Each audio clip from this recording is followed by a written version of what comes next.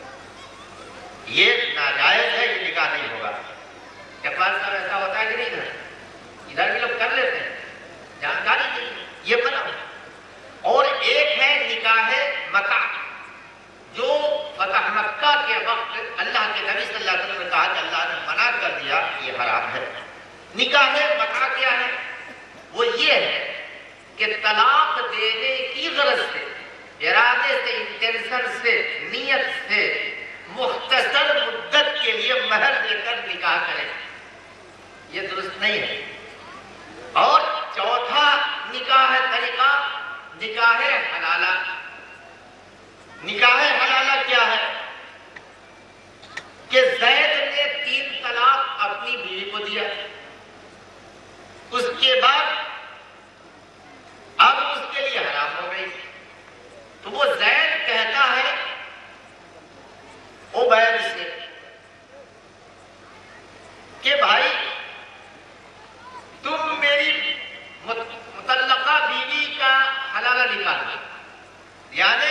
نکاح کر لو اور 1 یا 2 دن کے بعد پھر چھوڑ دو، پھر میں اپنی زوجیت میں لے لوں، یہ حرام ہے۔ حلالہ کرنے والے اور کرانے والے دونوں پر اللہ کے رسول صلی اللہ علیہ وسلم لعنت بھیجی ہے۔ غیر مسلم بھائیوں کے یہاں نکاح کا طریقہ کیا ہے؟ برہم نکاح، اس میں کہتے ہیں کہ شریشٹھ شیل اور گڑی یعنی اچھے آچرن کیریکٹر والے ور کا انتخاب کرو اور اسے وسترابھوشن سے وبھوشت ایوم پوجت کر کے کنیا دان کرنا برہم وواہ کہلاتا ہے۔ یعنی دلہا کو ور کو مال دولت دینا ہے، اور یہ ان کا 1 نمبر کا وواہ ہے۔ مسلمانوں قسم اللہ کی، آپ نے وہی طریقہ ان سے سیکھا ہے بھارت میں۔ یہ جو باطل طریقہ، یہ مال حرام، میرے بھائیوں اپنے بھائی کا مال حرام مت کھاؤ۔ اللہ کے نبی صلی اللہ علیہ وسلم نے حجۃ الوداع میں کہا تھا، اے لوگوں کان کھول کر سنو، تمہارا مال اور تمہاری عزت اور تمہارا خون ایک دوسرے پر اسی طرح حرام ہے جس طرح آج کے دن کی اور اس شہر کی، آج کے دن کی اور اس مہینے کی اور اس شہر کی حرمت ہے، اسی طرح ایک دوسرے کا مال اور ایک دوسرے کی عزت اور ایک دوسرے کا خون تمہارے اوپر حرام ہے۔ اور آج آپ مال حرام لے رہے ہو، یہ جہیز کی شکل میں، 4 ویلر گاڑی کی شکل میں، فریج کی شکل میں، ٹی وی کی شکل میں، کولر کی شکل میں، ریفریجریٹر کی شکل میں، سلائی مشین کی شکل میں، نقدی کی شکل میں، اور مہر ادھار، وہ ڈیبار ہو گیا۔ مہر جو دینا ہے وہ ادھار، ڈیبار۔ کیسے مسلمان ہو بھائی؟ ذرا غور کیجئے۔ تو ہندو بھائیوں کا پہلا جو اول درجے کا نکاح کا طریقہ ہے کہ دولہا کو ور کو دیا جائے، مال دیا جائے، اس کی پوجا کیا جائے، پوجا کی جائے اور لڑکی کو دے دیجئے، یہ برہم وواہ کہلاتا ہے۔ دیو وواہ دوسرا ہے۔ دیو کا مطلب ہے، وہ کہتے ہیں کہ یگستھل میں، یج میں بھلا کرم کرتے ہوئے دولہا کو پھر مال دے کر وبھوشت کر آرنامنٹ دے کر اور پوجت کر یج کے اندر کنیا دان کرنا دیو وواہ کہلاتا ہے۔ اور تیسرا ہے آش وواہ۔ آش وواہ کا کی ڈیفینیشن اور پریبھاشا یہ ہے کہ ور سے ہی، دولہا سے ہی 1 یا 2 جوڑا گائے اور یا بیل دھرمارتھ لے کر کنیا دان کرنا آش وواہ کہلاتا ہے۔ یعنی دولہا سے گائے بیل لینا، 1 جوڑا ہو یا 2 جوڑا دولہا سے گائے اور بیل لینا ہے۔ تو چلیے یہ تو بات کی سمجھ میں آتی ہے کہ لڑکی کو فائدہ ہوگا، لیکن یہ بھی بات تیسرے نمبر پر ہے، جس کو 1 نمبر پر ہونا چاہیے، ان کے پنڈتوں نے 3 نمبر پر رکھا ہے۔ اور چوتھا وواہ ہے پراجاپت۔ پراجاپت وواہ یہ ہے کہ ور سے کہے کہ ساتھ رہ کر گرہست دھرم کا پالن کرو، بس اتنا ہی کہنا ہی وواہ ہو گیا۔ لڑکا لڑکی کو یہ کہہ دینا ہے، ور اور کنیا کو، کہ ساتھ رہ کر گرہست دھرم کا پالن کرو اور اس کو سوک روپ سے لڑکی دے دو، یہ پراجاپت ہے۔ اور 5واں ہے آسور وواہ۔ آسور وواہ میں کیا ہے؟ یہ 5واں نمبر ہے جس کو 1 نمبر پر جانا چاہیے۔ 5واں ہے آسور۔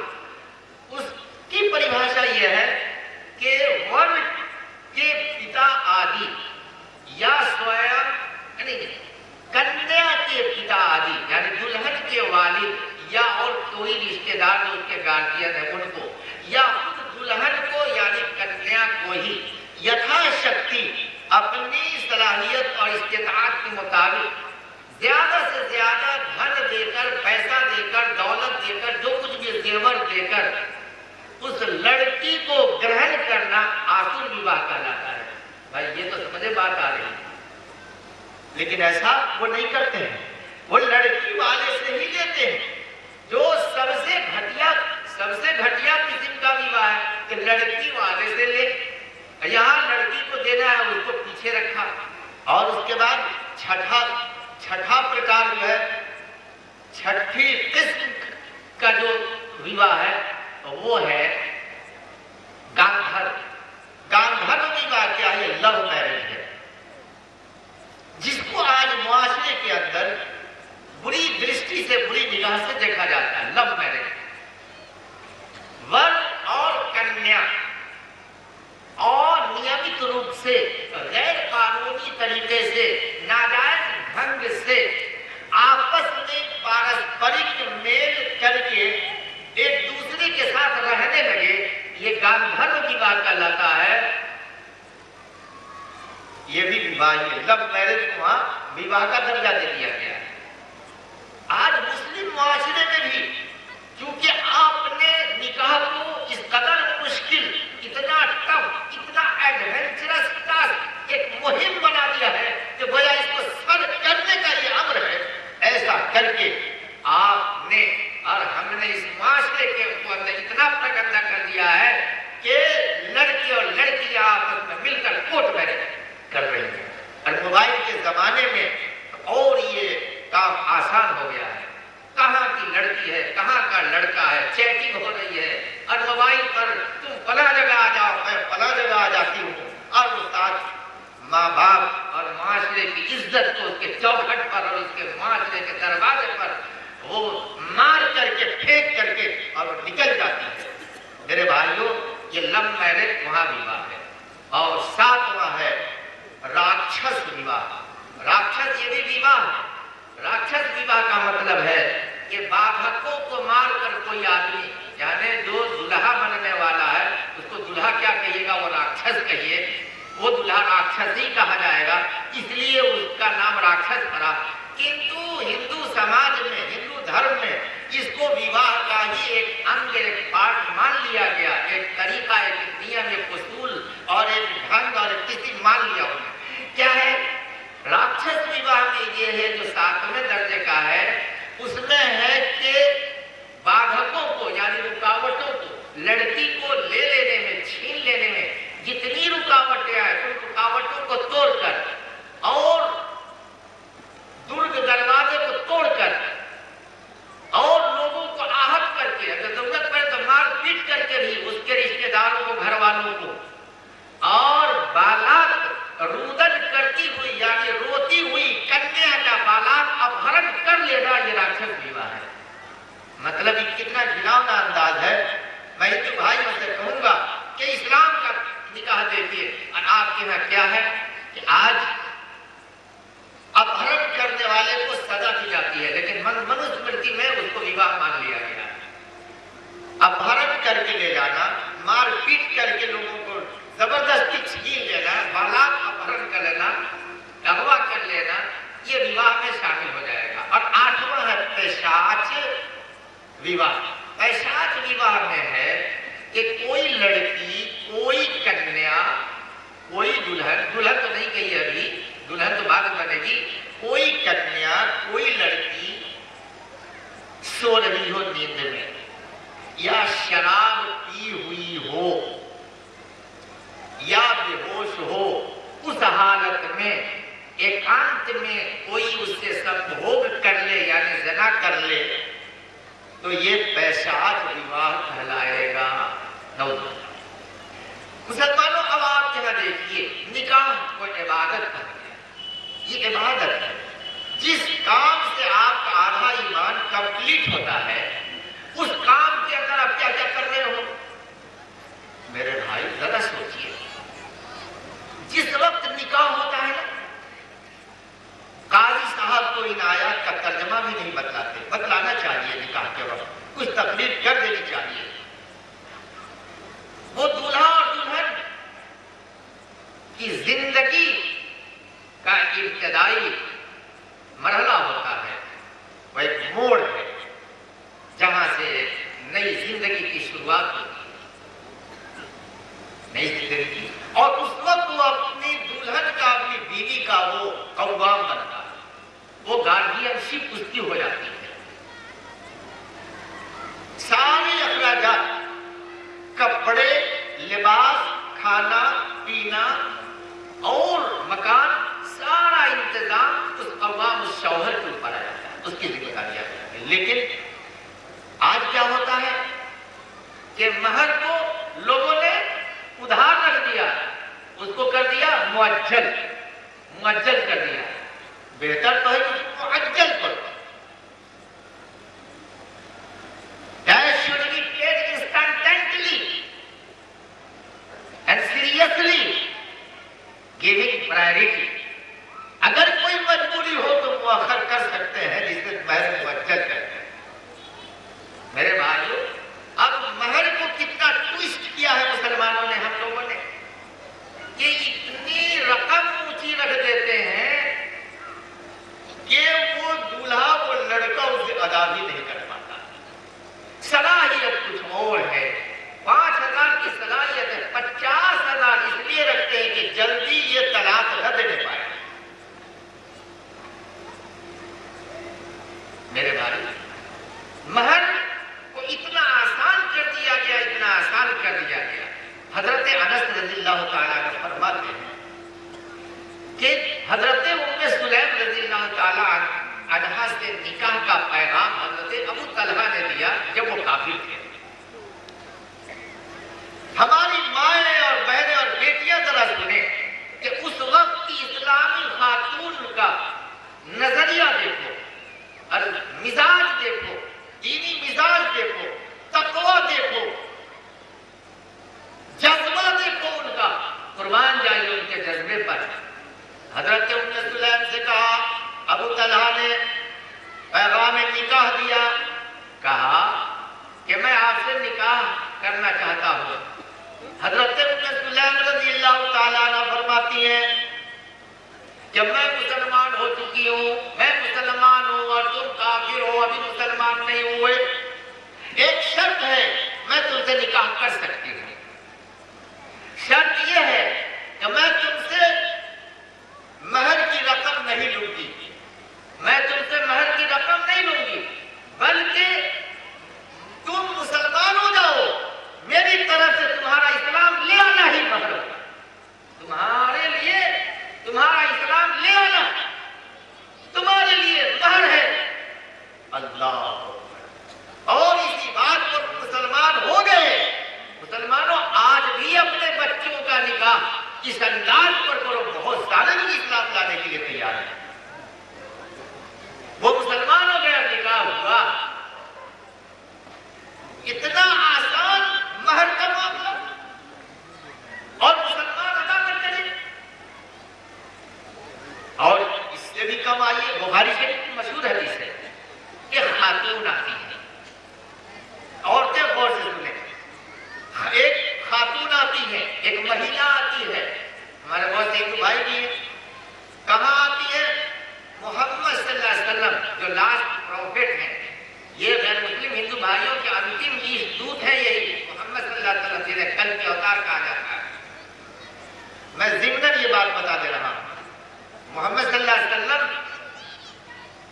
اور پریچت رشی نہیں ہے اس دھرتی پر، یہ ہمارے ہندو بھائیوں کے ہی آخری نبی ہے، انتم دودت ہے۔ تو ان کے دربار میں جانے، ان کے پاس اور بھی صحابی ہیں، ایک خاتون آتی ہے اور کہتی ہے کہ اللہ کے رسول صلی اللہ علیہ وسلم، میں اپنے آپ کو ہبہ کرتی ہوں۔ اللہ کے رسول صلی اللہ علیہ وسلم نے اپنی نگاہ اس لڑکی کی طرف، اس عورت کی طرف اٹھائی اور پھر ایک بار اور نیچے سے اوپر تک اس عورت کو دیکھا۔ آپ نے اپنی نگاہ نیچے کر دی، اس عورت نے پھر ریپیٹ کیا کہ اللہ کے رسول صلی اللہ علیہ وسلم، میں ہبہ کرتی ہوں۔ اللہ کے رسول صلی اللہ علیہ وسلم نے التفات نہ کیا، اس عورت کی طرف پھر نظر نہیں اٹھائی، نہیں دیکھا۔ ایک صحابی کو بات سمجھ میں شاید یہ آئی وسلم کو اس عورت سے نکاح کرنا منظور نہیں ہے، سبب جو بھی ہو۔ ایک صحابی اٹھ کھڑے ہوئے اور کہا کہ اللہ کے رسول صلی اللہ علیہ وسلم میرا نکاح کر دیجئے اس خاتون سے، میرا نکاح کر دیجئے اس خاتون سے۔ اللہ کے رسول صلی اللہ علیہ وسلم کیا فرماتے ہیں مسلمانوں؟ سوچو، پہلی بات اس سے کیا ہمیں مسئلے کا استخراج ہوتا ہے یہاں سے کیا کہ نکاح کی جیسے ہی بات چلے تو مہر کی بات پہلے کرو، پہلے مہر کی بات کرو، لیکن پہلے کس چیز کی بات ہوتی ہے؟ وہ مہر بعد میں، وہ ڈیفالٹ ہے وہ معاملہ۔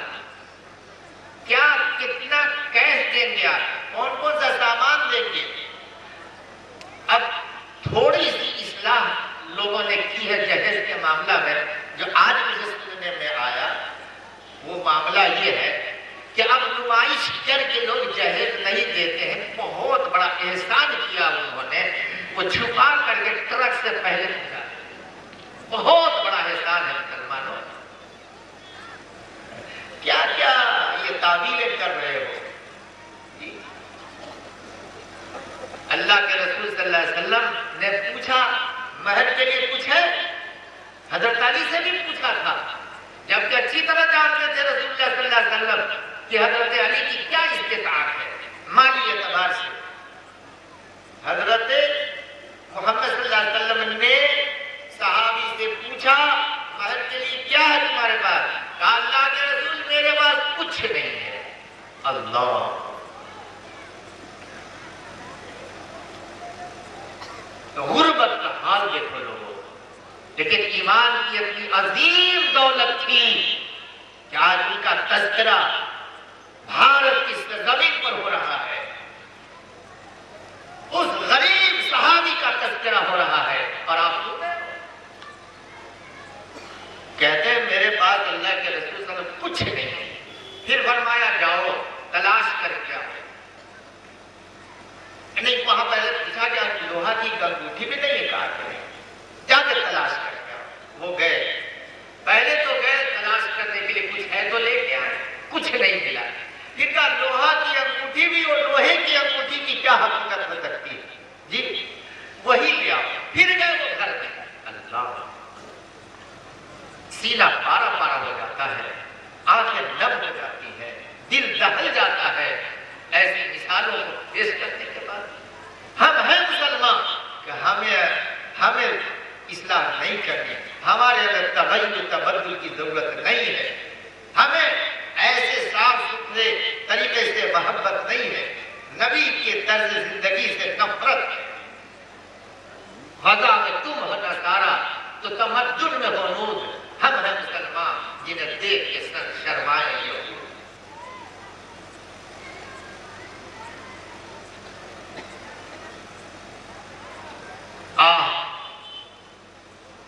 کس کی جستجو میں آوارہ پھرتا ہے تو، کس کی جستجو میں آوارہ پھرتا ہے تو،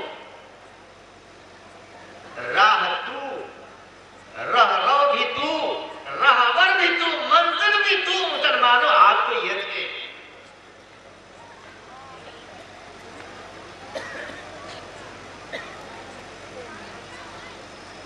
راہبر بھی آپ ہیں، راہبر بھی ہیں، راہنو بھی ہیں، اور آپ جستجو کرتے ہیں ہمارا لیڈر کون ہوگا؟ صحابی گھر میں گئے، کہا لوہے کی انگوٹھی بھی نہیں ہے۔ پھر اللہ کے رسول صلی اللہ علیہ وسلم کے پاس آگے کھڑے ہو گئے، کہا کہ اللہ کے رسول صلی اللہ علیہ وسلم کچھ بھی نہیں، ہاں ایک چیز ہے، ایک چیز ہے۔ کہا کیا؟ کہا کہ اللہ کے رسول صلی اللہ علیہ وسلم میرے کمر میں ایک تہبند ہے، میرے کمر میں تہبند ہے، جسم پر تہبند نہیں، جسم پر چادر نہیں تھی۔ کہا کہ یہ تہبند ہے، آدھا تہبند پھاڑ کے محل میں اپنی بیوی کو دیتا ہوں اور آدھا میں استعمال کرتا ہوں۔ اللہ کے نبی پیارے محمد صلی اللہ علیہ وسلم نے منظور نہیں فرمایا، کہا کہ آدھے اس لنگی تہبند کے حصے سے نہ ان کا فائدہ ہے نہ تیرا بھی فائدہ ہے. یہ ہے بے بسی، یہ ہے تنگحالی، یہ ہے بے سر و سامانی. اللہ بیٹھ گئے نیچے، کافی دیر بیٹھے رہے، اس کے بعد اٹھ کے چلنے لگے، پیٹ پھیر کر چلنے لگے. اللہ کے رسول صلی اللہ علیہ وسلم نے کہا کھلا بھیجا، کہا کہ لاؤ کھلا کے لے آؤ. آئے، کہا کہ اچھا یہ بتاؤ تمہیں قرآن یاد ہے؟ کہا کہاں قرآن ہے؟ کہا کون کون سی سورہ یاد ہے؟ کہا فلاں فلاں سورہ. کہا زبانی پڑھ سکتے ہو؟ کہا کہ ہاں. اللہ کے رسول صلی اللہ علیہ وسلم فرماتے ہیں بغیر کسی قیمت، جو کم سے کم قیمت کسی چیز کی ہو سکتی ہے وہ بھی آپ قیمت نہیں لگ رہی ہے مہر کے لیے. فرماتے ہیں کہ تجھے جو قرآن یاد ہے جتنا، اسی کے طفیل میں تیرے قرآن کا یاد کر لینا. جا میں نے اس خاتون کو تیری ملکیت میں دے دیا، تیری زوجیت میں دے دیا، اس عوض میں کہ تجھے قرآن یاد. جی ذرا سوچو مسلمانوں کتنی طاقت. اور ایک روایت ابو داؤد کے مطابق اللہ کے رسول صلی اللہ علیہ وسلم نے پوچھا کہ کون سورہ یاد ہے؟ کہا کہ اللہ کے رسول سورہ بقرہ یاد ہے، اور اس کے بعد والی جو سورہ ہے سورہ آل عمران وہ مجھے یاد ہے. کہا کہ جا اپنی بیوی کو 20 آیت مہر کے بدلے میں یاد کرا دو، تیری زوجیت میں یہ بیوی ہو گئی، یہ عورت ہو گئی. اسلام کے اندر مہر کا کنسپٹ دیکھو مسلمانوں اتنا آسان ہے، اور آپ نے کتنا ٹف کر دیا. بھارت کا الٹا ہے، سابق ہندوستان کا الٹا سعودیہ میں ہے، عرب میں ہے. وہاں کیا ہے؟ یہاں جہیز کی رقم اور مال نہ ہونے کی وجہ سے لڑکی کے والدین اپنی بیٹی کو گھر میں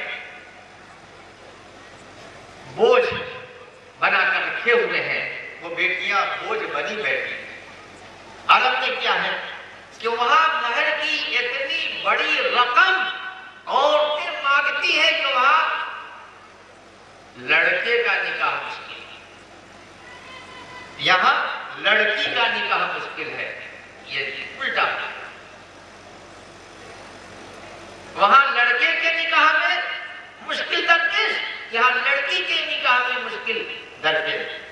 وہاں عورتیں، وہاں کہتے ہیں عورتوں جتنی کثیر رقم ہیوی اماؤنٹ مت رکھو مانگو، وہ ڈیمانڈ کرتی ہے 1 لاکھ 2 لاکھ لے اللہ اتنا لاؤ، اور بیچارے مرد کے پاس اتنے پیسے نہیں ہیں.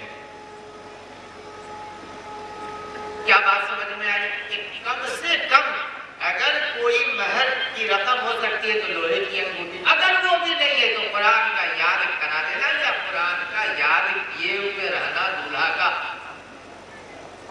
لیکن ہمارے یہاں پڑوس میں کلمہ کے کچھ شریک بھائی بھی رہتے ہیں. کلمہ کے شریک بھائی کی مراد سمجھ گئے؟ ان کے یہاں ایک کتاب میں نے پڑھا ہے کہ نکاح میں اگر کوئی مسلمان نکاح کرے مسلمان عورت سے اور مہر میں سور اور شراب اگر مقرر کر دے تو نکاح ہو جائے، جائز نہیں.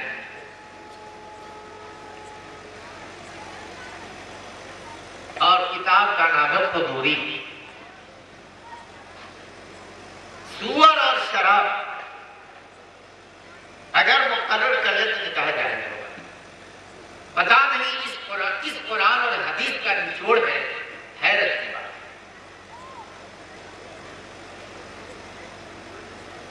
میرے بھائیو آئیے ذرا سا دیکھیں. حضرت ابو ہریرہ کا نام تو سنا ہے آپ لوگوں نے کہ نہیں سنا ہے؟ سنا ہے نا؟ حضرت ابو ہریرہ رضی اللہ تعالیٰ عنہ کے داماد ہیں حضرت سعید بن مسیب رحمت اللہ. یہ تابعی سید التابعین میں سے ہے. یہ حضرت سعید بن مسیب حضرت ابو ہریرہ کے داماد ہیں. ان کی ایک بیٹی ہے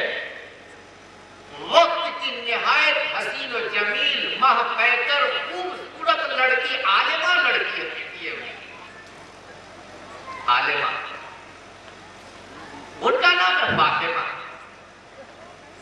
تو حضرت ابو ہریرہ کی نوازی ہو کوئی نہیں جی، نوازی ہو جی.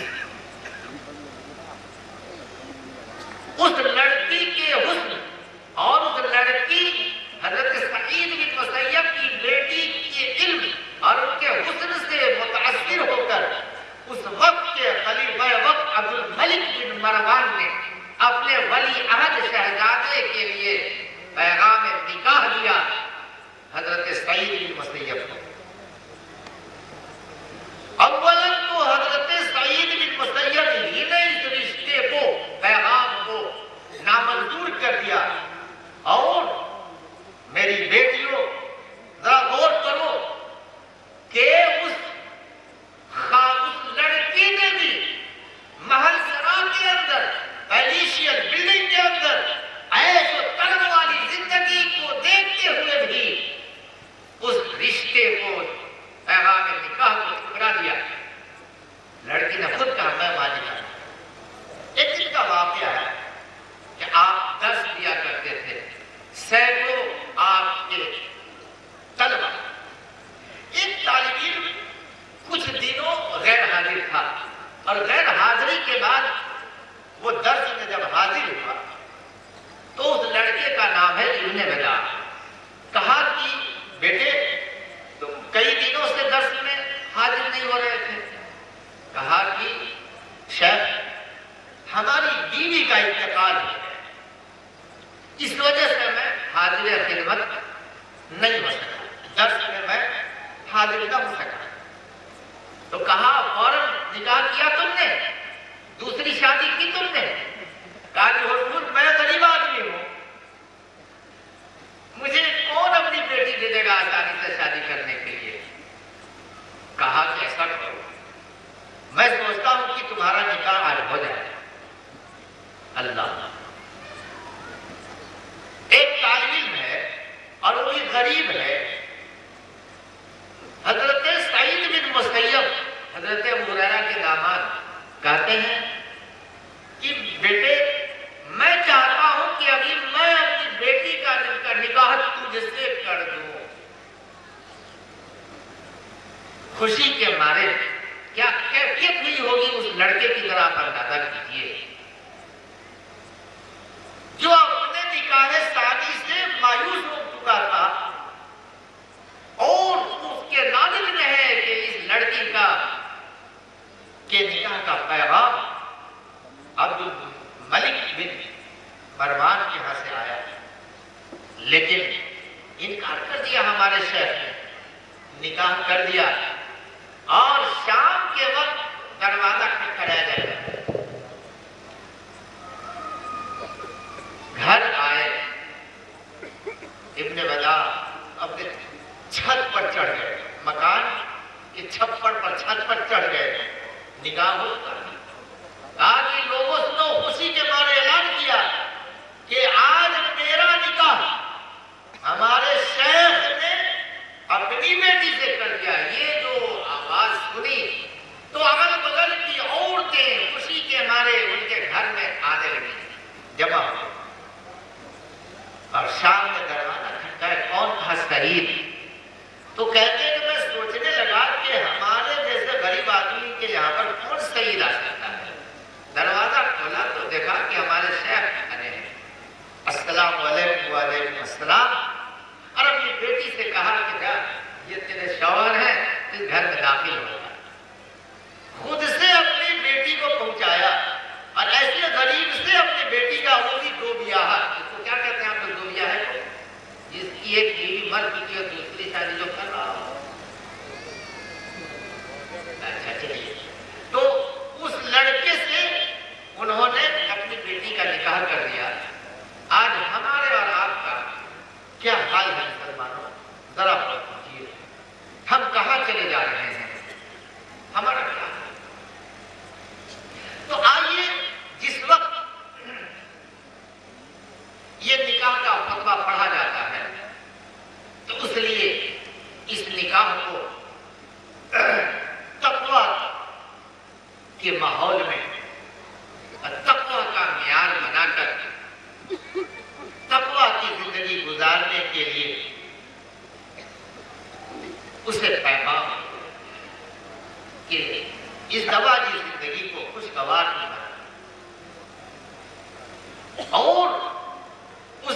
دعا دینا چاہیے۔